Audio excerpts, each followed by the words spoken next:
So let me. I want to address this because Yeah. I agree on the you're better off not being as promiscuous. I understand what you guys are saying though, and I think I'm curious. It sounds like you guys are saying, hey, this is the way the world is. You have to adapt to it. Yeah. And your view is more like, no, we should not be engaging in these things. But let me show you this graphic from the Washington Post. This is an article that has been around for some time. Young men driving the decline in sex. Share of men and women between the ages of 18 and 30 reporting no sex in the past. 28% of men, 18% of women. And that skyrockets, that deviation really comes into effect around 2009, 2010. I think the internet plays a big role in this. Huge. But first, there's something to be said about this. Men and women have to have sex with each other for the most part. If men are not having sex at all and women are having sex, obviously there's a point to be made about maybe the women are having sex with each other or something like that. But I don't think that's a large component of what we're seeing here. I think the issue is the women mostly are still having sex at comparable levels to what they've always done. Men not having sex is skyrocketing. That says that these women, they're having sex with a particular group of men, and Boom. So right, so Yep. here's what I think. I think a portion of men are being slowly removed from the dating pool. Yep. Women are maintaining the amount of sex they've always had. Yep. That's an interesting social dynamic. Absolutely. That's huge. And that plays a huge role. I'm really glad you brought this up because that plays a huge role as to what women think they deserve. So unfortunately, a woman that's average looking to maybe a little above average looking has the same sexual marketplace value and pull as a guy that's damn near a celebrity. Why? Because of the advent of the internet, Instagram, etc. An average girl can hang out with extraordinary men. That plays a huge role in their psyche of what they think they deserve and the type of man that they think they're capable of attracting. But what they make the mistake of doing is they think just because I can attract this guy doesn't necessarily mean they can retain that guy. But that plays a huge role because girls think they deserve best. If you ask an average woman, what do you want? She's going to describe to you an exceptional man. And that's been heightened even more so thanks to feminism. Women earn their own money. They have their own status. They have their own cars. They have their own ability to provision for themselves. So since they're able to get all these things themselves, they no longer need a dutiful, responsible, leadership-driven man because they're like, yo, I just want the hot guy now. I can provision for myself. Let me ask you this, right? If you had a hot girl that was with you at all times, that would give you fellatio, she was hot, she would give you sex whenever you want, etc., would you seriously go out there on dates with women that you didn't like that or tolerate the BS? No, you wouldn't. You'd be like, get out of here. I don't want to deal with you. But that's how women are with their jobs and their money. Women effectively have their own provisioning, so they don't need to deal with the majority of men. So therefore, they only want to deal with the top 10 men, the top 10, top 20% of men. This is why so many guys are out of the sexual marketplace. It's the same situation as if you had a bad chick with you at all times. You would not tolerate female BS. You wouldn't.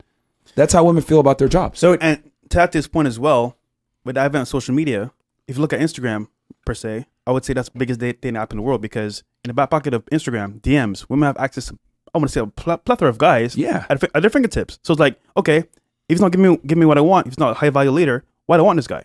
And most guys are not that. And a lot of guys that might share your values, which I agree with 1,000%, will get overlooked because, oh, you're not attractive enough for me. Oh, you don't have enough clout for me, blah, blah, blah. And a lot of guys that are traditionally masculine, attractive guys, right, that might have been attractive 50, 60 years ago, they're overlooked because women want the bigger, better deal. And they're like, I don't care that you have these traits because I can do it myself. So since they're doing that, it's done is it's deregulated the sexual marketplace. It's deregulated the dating marketplace. Trust me, I wish we could go back to traditional families like the 1950s. I talk about this extensively, how the sexual marketplace has been ruined and we need to go back to how it was, but it never will. And so what we tell guys is, look, you got to adapt to the new normal.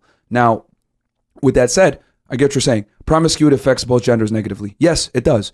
Men to not to the same extent as women. However, guys need to go out there and get that experience and deal with these new women that are more promiscuous than ever before because the women are absolutely hooking up with guys. It is so bad that we have guys leaving America called passport bros to go abroad to find girls. If it wasn't that bad, they'd be here getting sex. But it's really that bad. And I'll say one more thing. I get it. I'm not saying our solution is the best. There's negatives and pluses with everything. Yeah. There's always a give and take, right? But what I want is I prefer guys to get their money on point, have sexual experience with women, become that guy, adhere to these traits and then choose down the road, you know what, I'm ready for a family now. I'm in a position where I can do it. I have enough money. I have enough status. I understand female nature. I'm in a position where my woman will respect me and follow my leadership, and then they can make that decision versus feeling pressured to do it in a new normal that isn't set up for them to win. So yes, there's negatives on both sides, but I'd rather the guy make that decision himself versus getting into a marriage and potentially losing everything. But then wouldn't the solution be to be a passport bro? Well, a lot of guys are taking that. A lot of guys are taking that route. Let me clarify though. I don't actually know what the full term means. I've only just heard it for the first time. Yeah. But my assumption is there are guys who want a traditional, normal relationship, and they have to leave the country to find it. Is that what it means? So That's a component. a lot of guys are struggling, as you can see from this graph here as well. And it's not by choice. They have to, because most girls don't want that type of guy. So they say, you know what? I have a solution to the problem. I'm going to leave America, where women are more stuck up, more like demanding. Go to Colombia, Philippines, anywhere else in the world that's more traditional. And okay, cool. Now I'm an American. My values perceived a bit higher than most people here. So I'm the chosen one now. So now the options have changed because as an American, you become the hierarchy there. So for the most part, guys want access to women, but if they can't get it here, they'll go abroad. So then I wouldn't say passport bro is the solution. My initial assumption is you can go to a country like Colombia where there's traditional values, but it sounds like what you're saying is it actually increases the perceived value as an American. So guys are going to go be promiscuous. There's a multitude of reasons why guys go, right? Yeah. Some guys go there to just hook up. Some guys go there to find a girlfriend. Some guys go there because the cost of living is lower. There's a multitude of different reasons.